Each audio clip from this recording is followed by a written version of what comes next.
to the flag of the United States of America and to the republic for which it stands, one nation under God, indivisible, with liberty and justice for all. Good evening. Welcome to Pekin Community High School for a regular scheduled board meeting. We'll start tonight with a call to order. Mr. White, would you please call the roll? Allison Reedy. Here. Vera. Here. Holheimer. Here. Howard. Here. Huey. Here. Wrigley. Here. Hill. Here. All members of the board are present, so we will move on to the approval of monthly minutes. That being the Labor Management Relations Committee meeting of November 3rd, 2016, special closed board meeting of November 28th, regular board meeting of November 28th, and closed session of the regular board meeting of November 28th. This time, be looking for a motion for approval of the minutes. So moved. Motion by Mr. Vera, Second. second by Mr. Howard. Mr. White, would you please call the roll? Vera. Aye. Howard. Aye. Allison Reedy. Aye. Holheimer. Aye. Huey. Aye. Wrigley. Aye. Hill. Aye. Motion carries. Minutes are approved. Next item of business will be communication, public comments, and participation, starting with board applause. Mr. Howard, we'll start down on your end. Thank you, Mr. Hill. My board applause this evening is that the spirit of Christmas is alive and well at Pekin Community High School. And I know that because PCHS had a day of bell ringing for the Salvation Army, and they raised $736.60, which will house somebody for 37 days. In addition, there's a group within Pekin High School. You're probably familiar with it. I'm not all that familiar, but it's called the Outreach Committee. And as of December 15th, they had $3,428.95 to make Christmas better for a number of our own students who otherwise might not have such a good Christmas. So I firmly believe the spirit of Christmas is alive and well here, and I commend everyone for keeping it that way. Thank you. Thank you, Mr. Howard. Mr. Huey? Yes, each year the students in the interior design class of Mrs. Bruning take some items that have either been donated or purchased at garage sales, turn around and repurpose and refinish and redo these, and then turn around and sell them. And they have sold all the items. It is termed or titled a green project, and I commend them on giving the students an experience in doing something that's a little bit different when we talk about green, but very effective. Thank you, Mr. Huey. Solheimer? My board applause goes to Dr. Owens. I was on my way to the grocery store a couple of Saturdays ago, and I saw her standing out ringing a bell with her son, and I thought she was a great role model for her own family and worked so very hard at the school. I appreciate her hard work. Thank you, Mrs. Solheimer. Mr. Wrigley? Nothing for me this evening. Mr. Alessandrini? Just want to remind everyone about the Pekin Insurance Holiday Tournament. It will be December 27th, 28th, and 29th. 32 games in our 2 gyms. So I encourage everyone to come out for the Pekin Insurance Holiday Tournament. Thank you very much. Mr. Barrett? I'd like to congratulate the JROTC drill squad for winning the Lincoln's Quest drill meet that was held here earlier this month. And forgive me because I don't have my note that had all the people's names and what they did, but they did a very good job. And there were 4 schools that competed. They also competed in Waynesville a couple weeks ago and didn't place, unfortunately, but that's a very competitive meet. They did a good job. Very proud of all those young people. And I can say from past experience that if you've not seen one of these drill meets, it's worth taking your time to go see it because they use real Army drill instructors, and these guys get in these kids' faces. And to see young kids stand up and perform under those conditions, it's incredible. Right, Mr. Barrett? Absolutely. It is. Thank you both. My board applause tonight is going out to Mr. McCann's class and some of the work that they're doing around virtual reality. A few of the board members this afternoon got to go experience that, and I understand some of the admin team has been there to experience the virtual reality, but it is a goggle. It's these handheld, I don't know what you call them. They're your hands once you get inside of the virtual reality game. But it really immerses you, and you really lose sight of where you're at, and you get lost in the game that you're in. And it was neat because we had one of the students that designed one of the virtual reality games there. He designed a maze to work his way through, and I don't know that any of us got all that far this afternoon, but it was pretty incredible to see the work that he did, and really excited to see about some of the future applications of that. So if you haven't had a chance, stop into Mr. McCann's classroom and try on the virtual reality goggles, because you can do everything from shooting aliens to looking at the anatomy of animals. So it's a very, very unique experience. Mr. President, could I add something? Absolutely. What's interesting about that as well is our students built the computer that runs that whole system themselves. They researched all the components and sourced the components, and they put the computer together.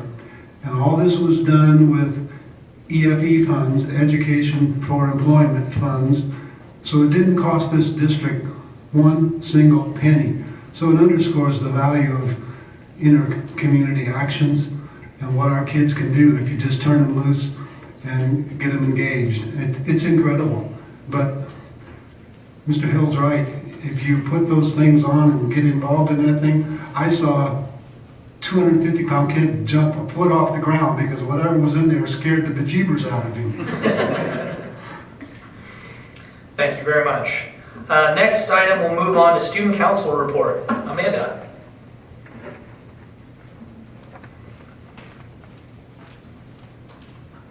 Hi there. Well, since the last time I've seen you, we have been through Spirit Week and we did Santa calls.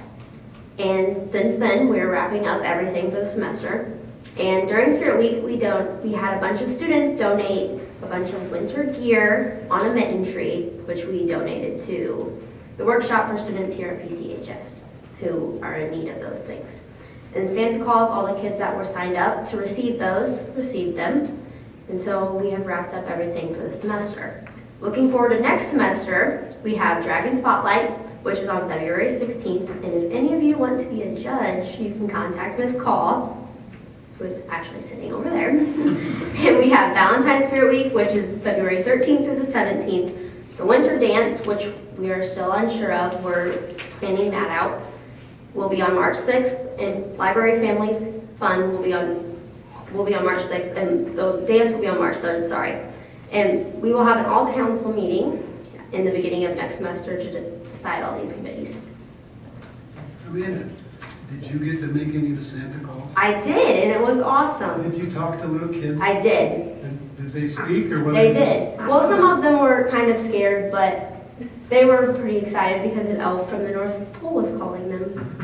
I bet that was enchanting. I know, it was awesome. They're all super excited Well, for I Christmas. commend you for getting all the calls made, because I'm sure you got a lot of requests. Yes, Good job. thank you. Thank you very much. Next item of business will be our insurance report. Amy Whiting-McCoy and Rick Simonis are here to present. So go ahead and come on up and you can present here. If I can too, Mr. Hill, I just want to take a second just to kind of preface this report that Rick's going to give us. The district has had a relationship with JL Hubbard now for a few years. Probably closer to 5 or 6 years, and they're our healthcare consultants. And so we asked them to come tonight to present information specifically about our over 65 retirees and the conversations that we've been having for the last few months with the board about options for insurance for that specific group of retirees. So you should have a sheet in front of you that they've prepared, and I think that Rick is going to speak to that. So I just wanted to kind of give a brief introduction as to what, so you're prepared to understand what he's going to speak about. Thank you. Mm-hmm. So I think the basic question that we posed to them was, you're providing retiree benefits, post-65 retiree benefits to a group of people that it continues to rise in cost each year. And there was 2 questions. Do you continue to work with the group when we were challenged with how can we reduce the cost of this program? Our response was, you need to look at how you're managing this process. You're not contractually obligated to provide these benefits. This is in writing by contract. It's implied. You've done this for the past however many years, and you may decide ultimately to continue doing this. But all organizations are facing this same issue, the same problem: rising healthcare costs post 65 when Medicare is primary. And so we were showing some options to the group plan. So the first 2 columns are the group plan in place. The second column is a renewal option that wasn't really cost effective, didn't really save any money. And the remaining columns were just to show the administration that there are options available on the market to replace the plan that you have.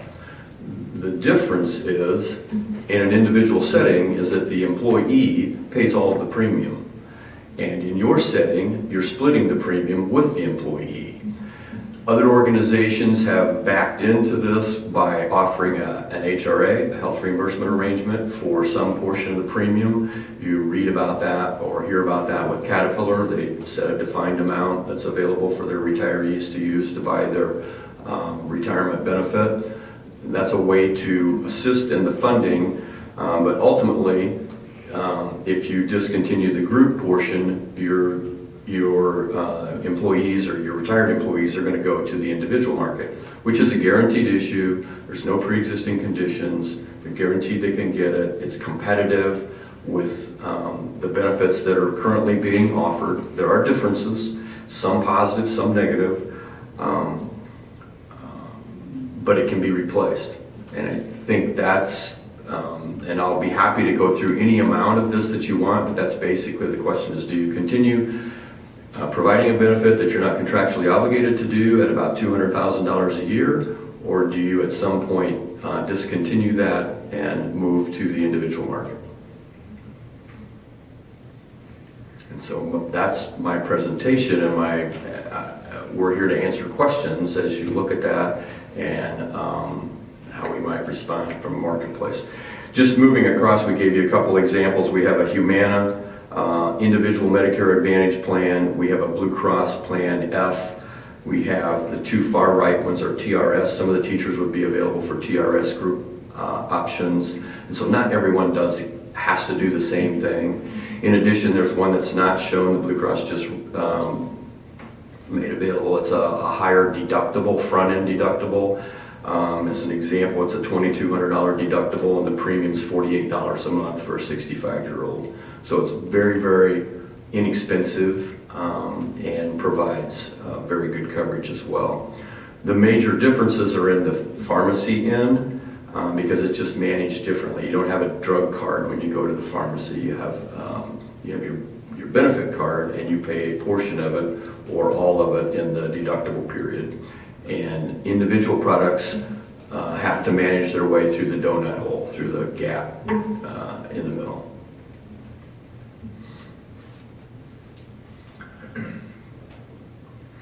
Rick, what on the 4 options, historically, what has been the premium increase to an individual in the last couple of years? Individual Medicare plans, they go up at a slower incremental basis because they pay the balance of what Medicare doesn't pay. And as Medicare if Medicare changes their deductible or the amounts that they pay, then the health plans go up. They're small incremental changes. They're not like a group plan.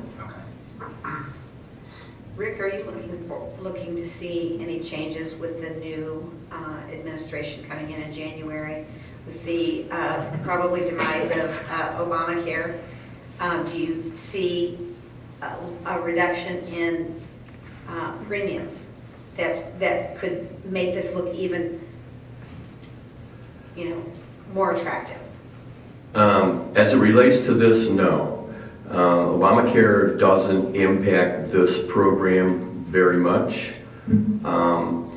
it's really kind of convoluted. Obamacare's been our, it's kept us in business in a good fashion for the last 5 years, and I'm sure it will for the next 5 because it's going to change. There's no way it can be repealed and replaced in the same time. It's going to be transitioned. You just can't do that much that fast. But everything that you read and hear about is the individual market. It's the marketplace, and that's where pre-65 people would go to buy insurance, and that market's changed dramatically. There's only 2 companies in our area that sell on that on the marketplace. That's Blue Cross and Health Alliance.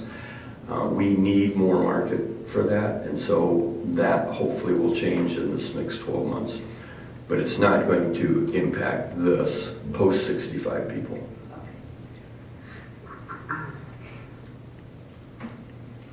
We make decisions in this district based on data. And you've given us a lot of valuable data here, and I thank you for that. On a side note, I met your wife the other day. Her name's Sherry. I volunteer at the hospital, and what an outgoing, friendly, nice lady she is. And if I got this right, that lady's your daughter. Her name's Amy. That's correct. Yeah. So I got this all nailed. So it's like true transparency here.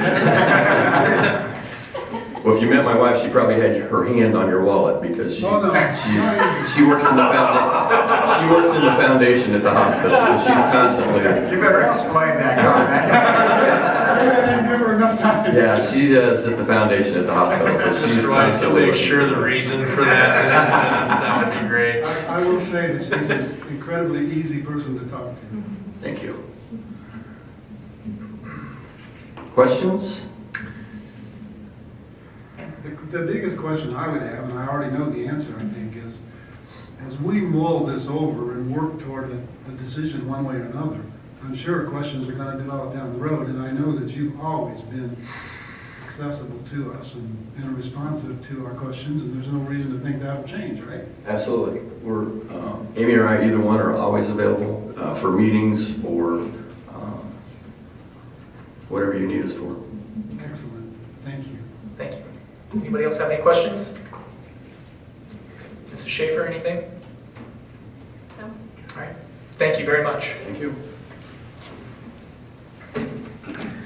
At this time, is there anyone that would wish to address the board on a non-agenda item? If so, please go ahead and step forward. Hearing none, we'll move on to approval of claims. Mr. President, I make a motion to pay the monthly warrants in the amount of $3,263,532.38 per summary information found on page 53. Board bills begin on page 83 and manual checks begin on page 115 of the supporting material. Second. Motion by Mr. Alessandrini, second by Mr. Wrigley. Any questions or comments?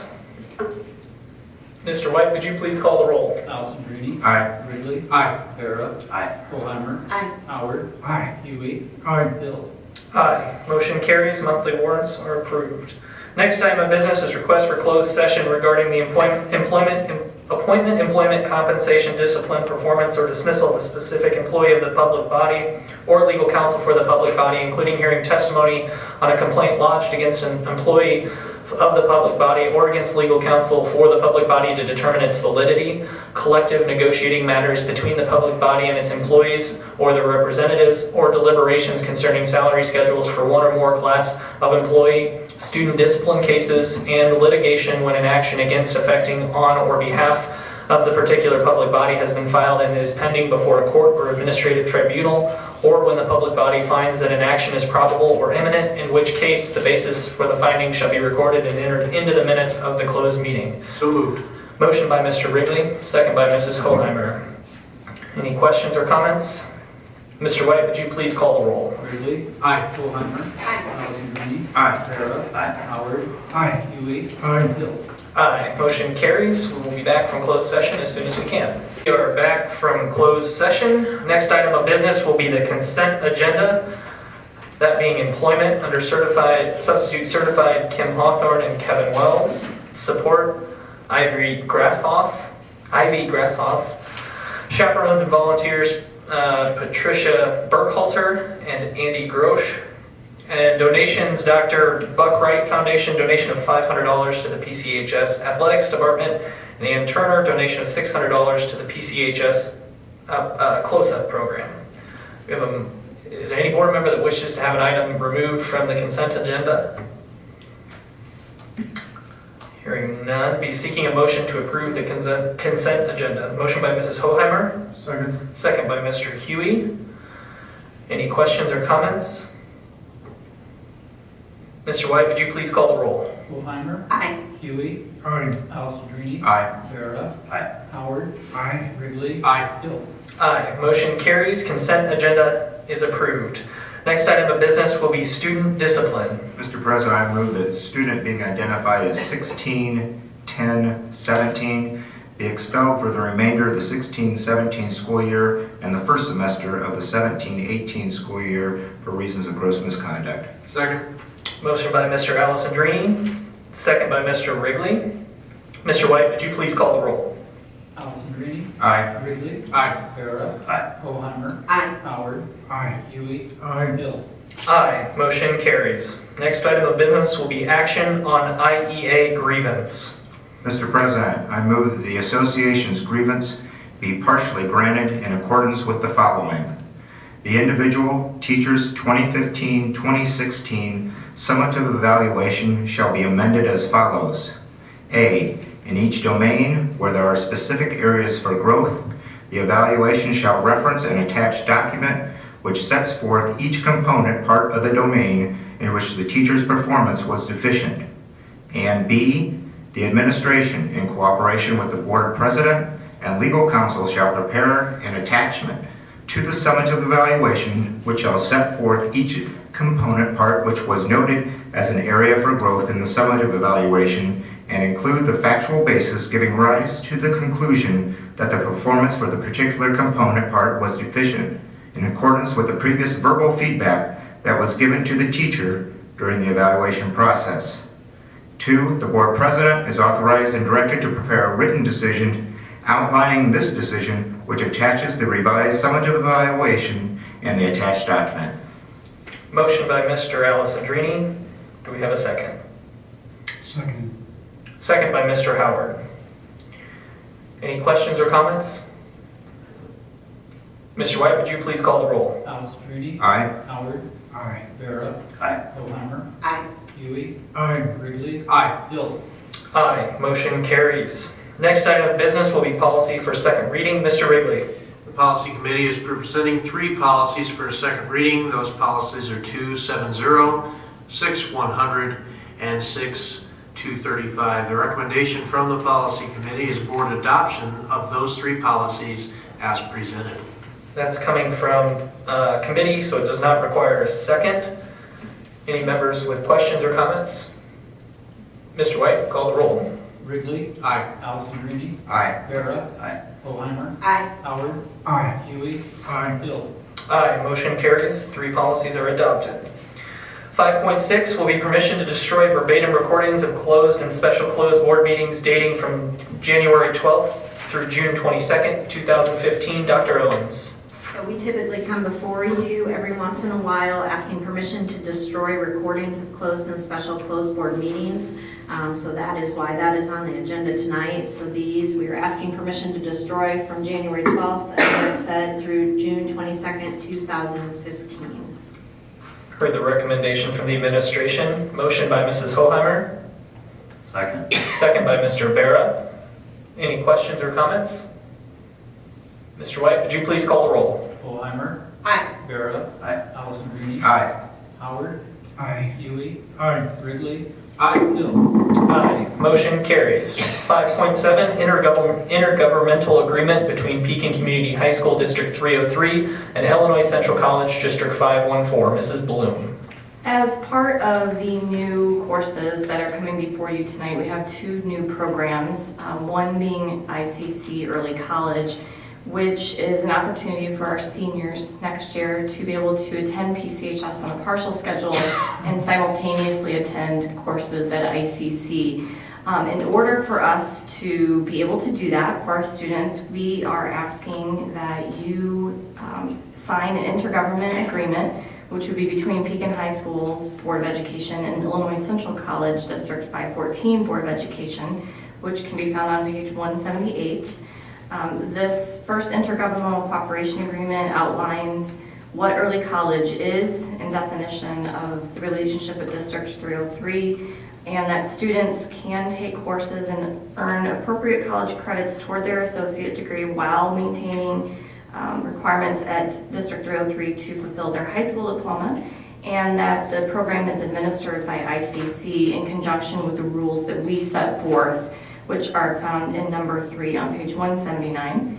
That students would meet with their high school counselor here to pick appropriate courses at ICC, that they would have a 2.8 cumulative GPA by the time they were entering their senior year, that they would be on track for high school graduation as they began their senior year with no more than 3 required credits remaining at PCHS, that they would maintain a positive discipline record, and that they would meet the attendance and disciplinary requirements as determined by our district. And they, of course, would have to meet appropriate admission steps for ICC, and there's several ways that they can do that.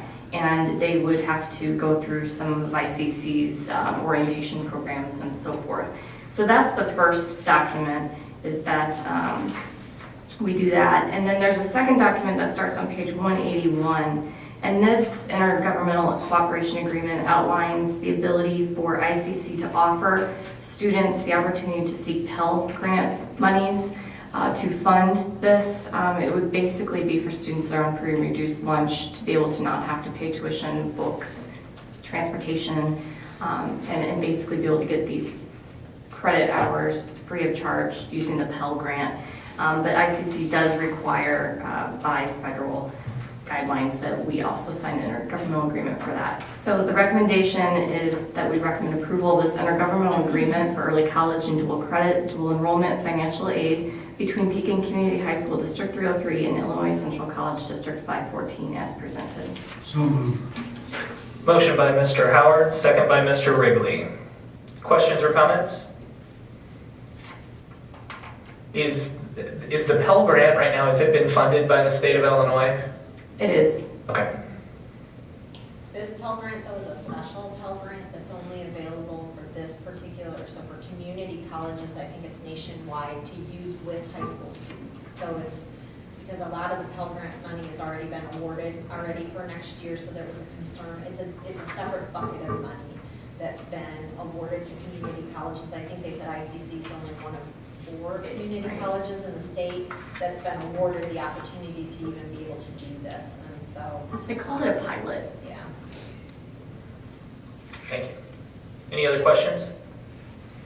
One of the exciting things that we see as hopefully as a benefit to this is not only a benefit to our students to gain college credit while they're here, but the other opportunity is to direct more students while they're here to also our Pekin ICC campus to continue to prove that it's a viable thing that the community has, that we're the biggest feeder into ICC, because it's our belief that it's a benefit to our community to have ICC's presence here, and I think that continues to be in question as to if it can sustain itself, if it's a losing money operation, they're going to pull out of Pekin, which we would hate to see.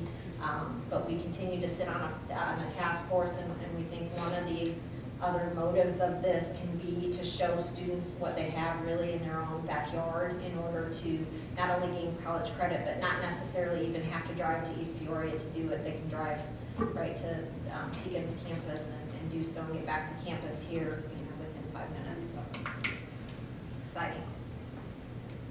Thank you. Any other questions, comments? All right, Mr. White, would you call the roll? Howard. Aye. Wrigley. Aye. Allison Greeny. Aye. Vera. Aye. O'Hara. Aye. Huey. Aye. Hill. Aye, motion carries. Next item will be 2017-2018 student fees. Dr. Owens. So typically we come before you in June with a change in fees for the upcoming school year. But what never made sense to us is we update the course catalog for the upcoming school year in December. So the minute courses are approved by you, course catalog gets ready to be printed tomorrow so that courses are ready and the course catalog's ready for students to register when they come back in January. But what happened is then we weren't approving fees or changes in fees until June, and so everything that was in the course catalog, if there was a change in fees, it was incorrect. So we're changing this so that this coincides with the same time that we're asking for course changes, so that when we do produce a course catalog, it's accurate for the upcoming school year.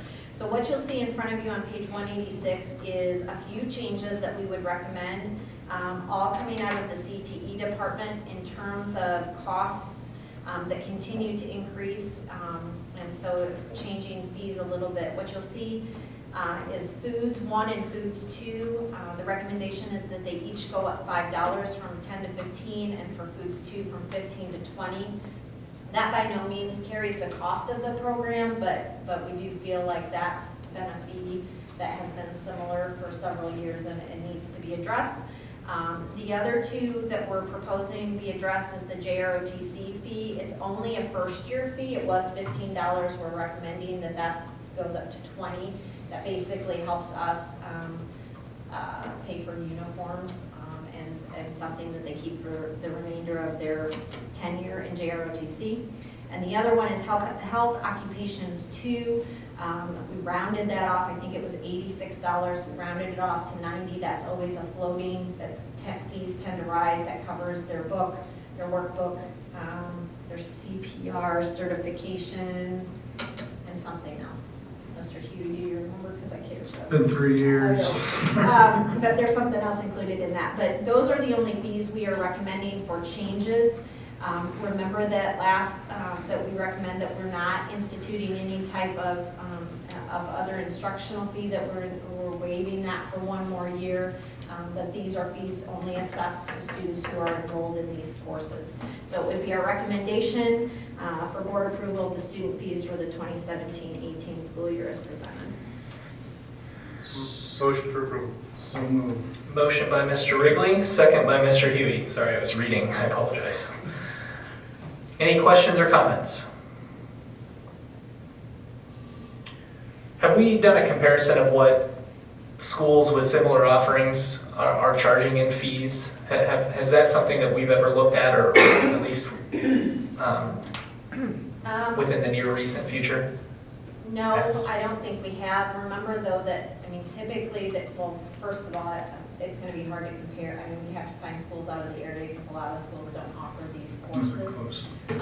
But the other thing, and the reason why we have so many different course fees is, again, we have no instructional fees. So when a student registers at Pekin High, they pay a $2.50 book fee, and they have no other fees in terms of instruction. So it would be my guess if we reinstituted some instructional fee that, some of these maybe would fall off. I'm not quite sure at the time if we had the $75 instructional fee, if we also had course fees on top of that. I'm not sure about that, but the simple answer to your question is no, we have not done that. Okay. Any other questions? Mr. White, would you please call the roll? Wrigley. Aye. Huey. Aye. Allison Greenie. Aye. Vera. Aye. Oppenheimer. Aye. Howard. Aye. Hill. Aye. Motion carries for the student fees for the 2017-2018 school year. Next item will be approval of new courses for the 2017-2018 school year. Mrs. Bloom. Last month, I brought to you some potential new courses that would be recommended, and these are the ones that have stuck. So you have under separate cover a copy of the course catalog for next year, which is later on in this meeting, but you'll see if you flip through it that there's some things highlighted in green, and these are the new courses or things that are new to the course catalog. So those that are being proposed for putting into our curriculum for next year are percussion from our Cultural Studies Department. That can be found on page 52 in the course catalog. This would be a general elective 9 through 12 course offered both semesters for students who are interested in learning some things about percussion. Our math department would like to have a general stats class, which would be a non-AP version of the stats class that we currently have. That can be found on page 50 of the course catalog. This one would be generally aimed toward our 11th and 12th grade students that have met the prerequisite of completing successfully Algebra 3-4. It gives them another opportunity for a fourth year math if they aren't looking to go the AP route potentially, or if they don't want to do pre-calc or something of that nature. The other class that we talked about is the ICC Early College, but in addition to that, there's a program, the PCHS internship program, which is on page 44 of the course catalog. And this, similarly to the ICC Early College, would be an opportunity for our senior students who have maintained positive academic success and positive discipline success and have shown an interest in finding something in a career field to take on a part-time schedule at PCHS next year and also enter into an internship in the community, which they would be expected to find and sort of sell themselves. We would oversee that in the sense that we would approve the internships, and we would help spread the word that we are looking for students to have that opportunity, but we would not be offering credit for this course. And then the last two courses are from our special education department, one being Introduction to Software Applications, which would be at our 10 and 30 levels. This would be something that would be 9 through 12, a one semester course, very similar to our current intro, very similar to our software applications that we currently offer. It would take students through all of the kind of typical Microsoft Word types of programs, but also start orienting them into Google and all of the types of things that Google can offer them in presentation and skill acquisition. And then Introduction to Zoology would also be a 1030 level course. This is another opportunity for our students to continue in science past the required years of science at 11th and 12th grade.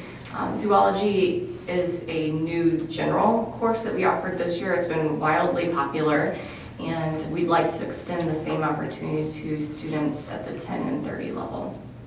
So the recommendation would be for seeking board approval of the new courses for the 2017 and 2018 school year as presented. You heard the recommendation from the administration. Do I have a motion to that effect? Motion by Mrs. Hoheimer. Second. Second by Mr. Vera. Questions or comments? Mr. White, would you call the roll? Hoheimer. Aye. Vera. Aye. Allison Greedy. Aye. Howard. Aye. Huey. Aye. Wrigley. Aye. Hill. Aye, motion carries. Courses are approved. Moving on to bids for summer work to remodel the library. Mrs. Schaefer. A few months back, you'll recall that we came to you and asked permission to seek bids for several different projects that we are hoping to accomplish this summer, and the first being the library. So we had bid openings here in the boardroom last week on December 14th for the library remodel project, and we had 5 bids for that particular job, with the lowest bid coming in from Vanguard Contractors at $654,800. This includes the base bid for the library of $442,400, and then we had an alternate in there for both restrooms on either side of the library, and that came in at $212,400. So in total, that base bid was $654,800. In addition to that, there is an asbestos project, an abatement that needs to be done once the carpet's taken up in there, and so we did have one bid for that from M&O Environmental, and that was in the base bid of $81,400.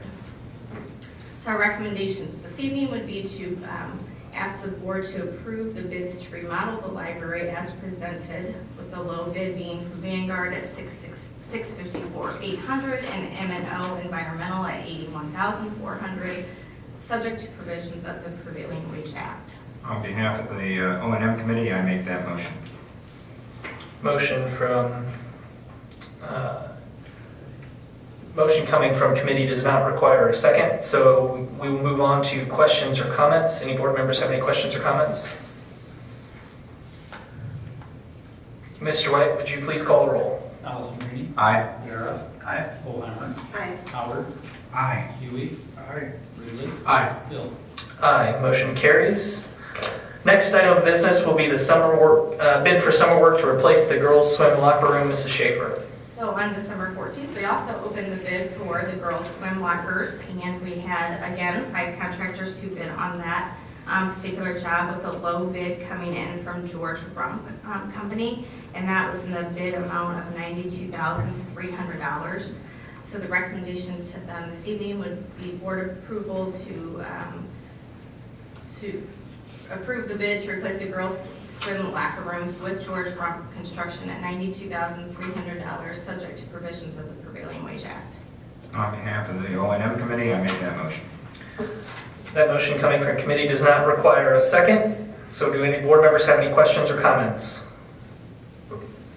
Mr. White, would you please call the roll? Allison Greeny. Aye. Vera. Aye. Holheimer. Aye. Howard. Aye. Huey. Wrigley. Aye. Hill. Aye, motion carries.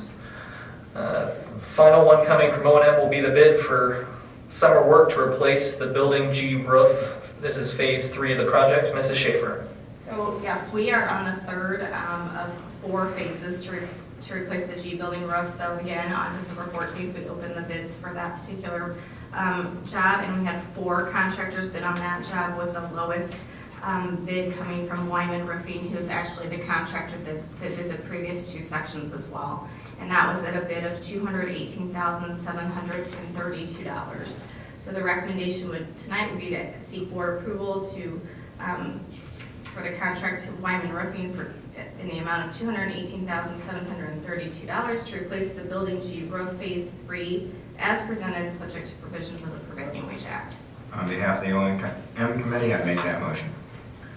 That motion coming from O&M does not require a second. So does any board members have any questions or comments? Mr. President, I would like to make a comment. I think this board needs to be in an attitude of prayer that we don't get an unanticipated 3-inch rainfall like we did last year. And I still sit in awe of our buildings and grounds people.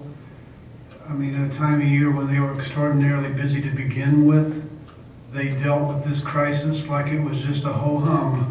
And I'm just so impressed with the job they did.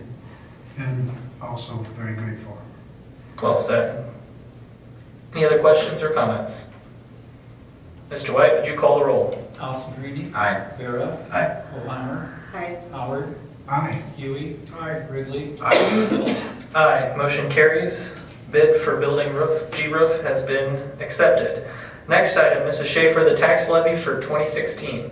So tonight I come before you with the formal recommendation for the tax levy. I presented that information at last month's board meeting and don't have any changes to the figures that I presented. So this evening I would seek board approval for the 2016 tax levy in a total amount of $12,385,823 with the detail indicated on the certificate of tax levy form as presented. You heard the recommendation from administration. Do we have a motion to that effect? So moved. Motion by Mr. Howard, second by Mrs. Hoheimer. Any questions or comments? Mr. White, would you call the roll? Howard. Aye. Holheimer. Aye. Allison Greeny. Aye. Vera. Aye. Huey. Aye. Wrigley. Aye. Hill. Aye, motion carries. Tax levy for 2016 has been approved. Mrs. Schaefer, last one, instructional material fee waiver for 2017-2018. We also talked about this last month, and then Dr. Owens also alluded to this when she spoke about student fees, and we do intend to seek approval to extend that waiver of that $75 instructional fee into the 17-18 school year, with the thought of instituting that back in when we move in the direction of one-to-one with technology in the district. So the recommendation tonight would be board approval to extend the $75 instructional material fee waiver through the 17-18 school year. You heard the recommendation from the administration. Motion by Mrs. Hoheimer. Do we have a second? Second by Mr. Wrigley. Any questions or comments? Mr. White, would you call the roll? Holheimer. Aye. Wrigley. Aye. Allison Greeny. Aye. Vera. Aye. Howard. Aye. Huey. Aye. Hill. Aye, motion carries. The fee waiver is approved. Moving on to reports, starting with resignations. Mr. Wrigley. There were no resignations to report, and moving on to policy, we did not meet. All right, thank you, Mr. Wrigley. Operations and Maintenance Committee, Mr. Alessandrini. We did meet this evening, review the bids that you approved just a few moments ago. We also began looking at future projects with our rolling spreadsheet of up and coming things over the next 5 years or so. Next thing probably you will see will be bid documents in January or February in regards to recrowning the soccer field for next year. Thank you very much. Dr. Owens, moving on to LMRC. We did meet this month. Topics of discussion were around class size as well as the final schedule that was instituted for this semester. For the first time, we went to 7 finals instead of 6. And so there were some problems with that schedule that we're going to need to address for second semester, so we discussed that as well. All right, moving on to Student Achievement Committee. We met last week in Student Achievement Committee, and we continued discussions around where the district is heading, what are our goals, what are our priorities. Again, I think it was great discussion around not only where we're headed school-wide, but then also knowing that our second semester is all about how we are going to create a marketing or branding plan for Pekin High and how the discussions we're having play into that. And so it was good discussion and continue to feed into work in January that will hopefully take all the discussions we've had first semester and blend them into one concise vision and mission that we can then use to drive the plan outside of that. So it's exciting. Excellent. Keep rolling right along into FOIA requests. We did have one FOIA request. I had it in a folder and it's now in my office, but the one FOIA request that we had asked for names and emails of any retiring teacher, which we have one. So I sent that information on. It was probably the easiest FOIA request I've ever had. I was excited. Item 6.7, 2015-2016 Illinois School Report Card and 2016 Park Data Report, Mrs. Bloom. Okay, so this is a brief overview, which actually will be shared with our faculty tomorrow morning, about where we landed, so to speak, with assessment as we were last measured on Park during last school year, and then just some highlights of the report card, the Illinois interactive report card that's out there, that honestly we think maybe point out some of those are better pictures of maybe what PCHS is actually about. So you have a colored copy at your places, I believe. So I'm just going to kind of briefly go through this. This chart documents how we fared as a school overall on our Park scores. Now, one thing that I think is important to note is obviously Park is gone now. We did it for 2 years. And I think our challenge in interpreting Park scores, knowing that there will never be another Park score to interpret, is to find a way to make that data relevant to us as a school. And there were some aspects that we've been able to pull out about how that's relevant and how that speaks to honestly the incredible job that our teachers do here in preparing students for what lies beyond our high school walls. And so that's sort of how I want to focus on this, not necessarily what the scores were, but so that you understand, we tested in ELA and math, and we had a meets and exceeds level of 35%. Park was on a rating scale of 1 to 5, and if a student scored in a 4 or 5, they were considered to be meet and exceed. The yellow bars that you see was the approaching category, and some states that use Park did choose to include that in their meets and exceeds, but for the purposes of reporting, we're going with greens. Now 35% probably doesn't sound very strong. However, the state average for this was lower, and we continue, as we did last year, to outperform the state average on Park. We also saw an increase because we were 33% last year, and the majority of our increases came in the areas of green, which is the best that you can do on Park. So that level 5. If you break it down into ELA, so this was the English Language Arts, This year, or last year, our students tested at 41% meets and exceeds. They were at 40% last year. Again, we saw the increase come mainly in our level 5s, which we are proud of. And the state average was 36%. So clearly, PCHS did better and outperformed the average in the state. And in math, our students, once again, performed better this last year than they did the previous year at 30% meets and exceeds. We were 27% the year before. And again, that increase came in level 5s. The state average was slightly higher at 31%. One thing that I think to be mentioned is the first year Park rolled out, there was quite a lot of controversy about whether or not students could opt out of Park. And some districts handled that in different ways than we did. We explained to students 2 years ago that they needed to take Park, but there was really no teeth in the state to make that happen. There was no tie to the graduation requirement at that point in time. Last year, we tested significantly more students. I believe we were at 97% of students tested, and still we increased our scores, and still we outperformed the state.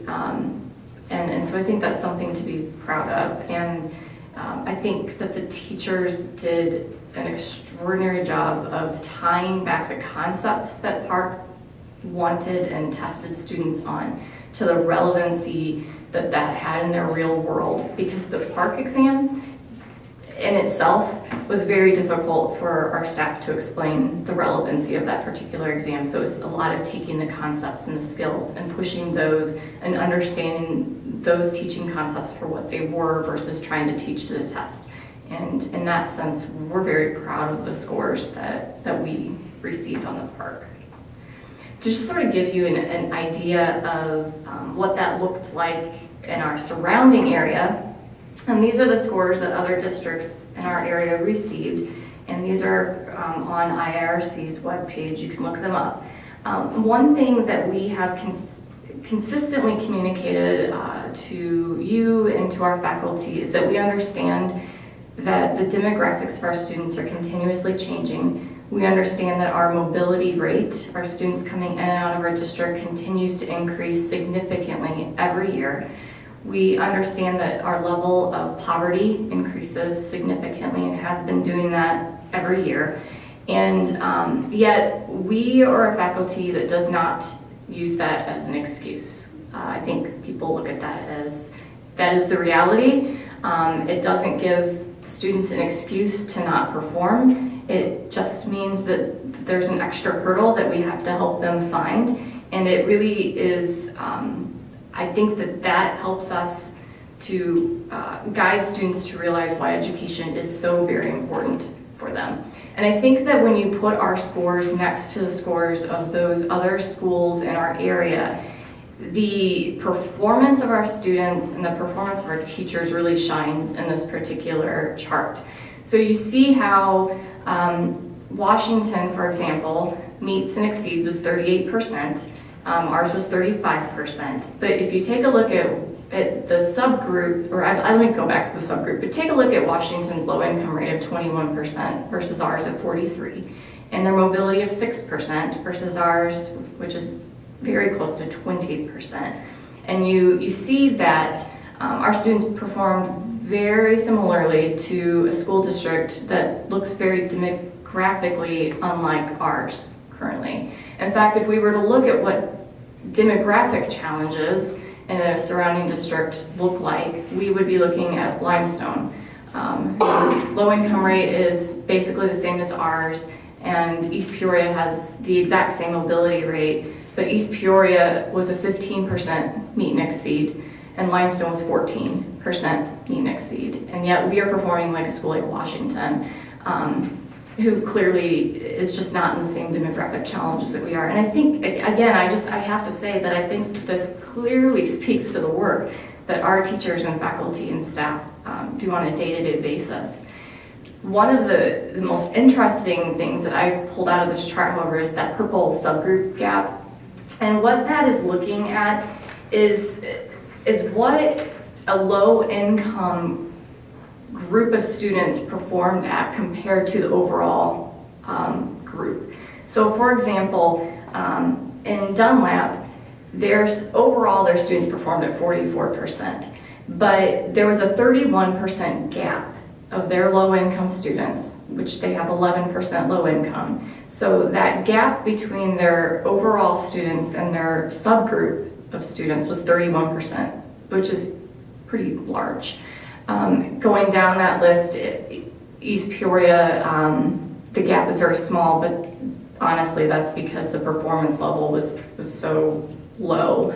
Limestone, same thing, performance level was so low. Metamora, students performed at 44%, but when you look at that overall group compared to their 10% low income, there was a 24% performance gap. Morton, again, a very large performance gap at 29% when you pull out how their low income students performed. And then Washington at a 23% gap, and of course they're the ones that perform most like us overall. But PCHS, our low-income students had a performance gap of 10%, which means that our teachers and staff prepared all of our students to perform well on the skills that PARCC tested, and that the gap of academic achievement was much, much lower in our school than any other school who performed above 20% on PARCC in this area. And I think that is very significant to point out. So that's what we want to pull from the PARCC data is honestly the job that we continue to do here is preparing all of our students for what lies beyond high school for them. There are some other things that if you have a chance to look at the Illinois State Report Card that are interesting. This is honestly just a snapshot. I thought I'd pull it out just so you can kind of look at a few things. You see on here how we perform for students that are ready for college work. And the way that this is measured is based on an ACT score. And again, we didn't give the ACT last year here because it was PARCC. So this is a little outdated perhaps, but it is still on there. So students that scored at least a 21 on ACT is how they get to this in terms of being ready for college coursework, and we were at 36% for that. The state average is 46%. The other aspect that you see on here is DLM, and that didn't have any data for this particular year. Going down, we talked about the subgroup comparisons. That was what I just talked about. Our freshmen on track was at 83% last year, and this is identified by students who are passing at least 5 full courses in a regular semester or a regular school year without having any Fs, and that's English, Math, Science, or Social Science. And we are actually right around the state average for this, which is something though that we still want to continue to push. This is something that we're hoping that these interventions like Guided Learning Lab and credit recoveries can help our freshman students who are off track early get back on track early. So this is a number that we're targeting. 79% was our graduation rate last year. The state was, for 4 years, at 86. One thing the state has done new on the report card this year is actually broken out graduation rate all the way up to 7 years. And so by the 7th year, we are right at the state average. But again, a lot goes into how graduation rates are determined. There's a lot of local power to determine how and when students graduate. We realized this as we went through the SAC process the last few years. And so this is, again, something that we expect to increase dramatically with the change of a few things like 7-period day and interventions. College readiness is demonstrated here at 38%. And then we have post-secondary enrollment, students that enter the 12-month or 16-month program at a college. This is right around where it has been for the last few years. This is hard to track because this is self-reported by students, obviously, before they leave us. And then the 25% is post-secondary remediation. So when students leave here and they go to college, how many of them have to take remedial coursework in English, math, or communication? We are actually much lower than the state average here at 25%. The state average is 49% of students have to take remedial coursework. So again, this is an impressive number and something that we should be proud of. And then, I'm not going to go into all of these other details, but you can see on the left-hand side there's a tab that when you are in IRC, you will see lots of different ways that they have kind of broken out information for you. The academic progress tab also talks about early college coursework. And so if you go to that, I think it's kind of interesting because that's something that you just approved for this evening. But last year we had about 308 students who through either AP courses or through dual credit were able to get a head start on early college, so that's exciting. It's right around where other schools in our area are as well, and of course we are excited to maybe open that opportunity up to more students. We also had 1,178 students enrolled in CTE courses last year, and you can see that in that particular tab. And that tab also details how many students took AP exams. We had 230 take AP exams last year, and we had 171 who earned credit for those at the collegiate level. So all of that's detailed. And then there's things about our athletics, there's things about the 5 Essentials survey that is going to be coming out here shortly for teachers to take. So there's just a lot of additional information in IRC. If you haven't had time to look at it, it's kind of an interesting read. And then just as an overview, since Park is gone and we don't have ACT, our assessment plan for this year is we are required to give the SAT, but in order to start preparing some trend data for ourselves, since we have been a very heavy EPAS ACT score, EPAS ACT testing center, is to continue to explore this coming year for our incoming 9th graders, because we have trend data on that. But then we will be using SAT's sequence of tests, which is the PSAT 8, 9, and PSAT 10, with our 9th and 10th graders, rising students, so that we can start to establish some trend data on that. And then the plan would be that next year we are full SAT, assuming that the state stays with SAT, and that we will make that transgression kind of naturally, and hopefully have some concordant studies that will help us figure out how EPAS correlates to SAT in a fairly painless way. So any questions? I have a comment. I think I can safely say that the board appreciates this information and the concise way you've presented it, because I think it's extraordinarily easy to get lost in the world of numbers. And I personally love the chart where you compared us to Dunlap, East Peoria, and other area schools. I think we as a school need to do more of that. Thank you. And I guess the only comment I have, I'll get on a little bit of a soapbox, but I guess it's on the Illinois State report card, so there's only so much control we have over that. But when we're focusing on that college readiness number, I really think that's it's a hard number for us to focus on when we're really looking at career success, especially down at this building. It's what are we doing to prepare students to be not only college ready but career ready, or at least have an intentional next step in their path to success. So I hate focusing on just college readiness when there's so many other avenues that specifically down in this building we give students a direct connection into those career paths, and focusing on the success of the placement of all of those students, not just the ones that are landing in a 4-year or a 2-year university. Great. Any other questions or comments? Thank you very much, Mrs. Bloom. Next. Well, you're going to continue, aren't you? Go right ahead. 2017-2018 curriculum guide. Okay, this will be brief. I mentioned this already, but under separate cover you have a color copy of the proposed course catalog, and I would just direct you to note that some of these highlights are in yellow, and these are areas that have been proposed, mainly adjustments or changes to wording for our upcoming course catalog. Not really anything too significant there. In addition to that, there will be at this point, 2 new textbooks, which will come before you in the coming months, but they're already in my office if you'd like to look at them. One is for stats. It's probably a riveting read. And one is the book Mindset, and that's for our AP language course to use. It's a Carol Dweck book. So those are in my office if you'd like to take a look at those.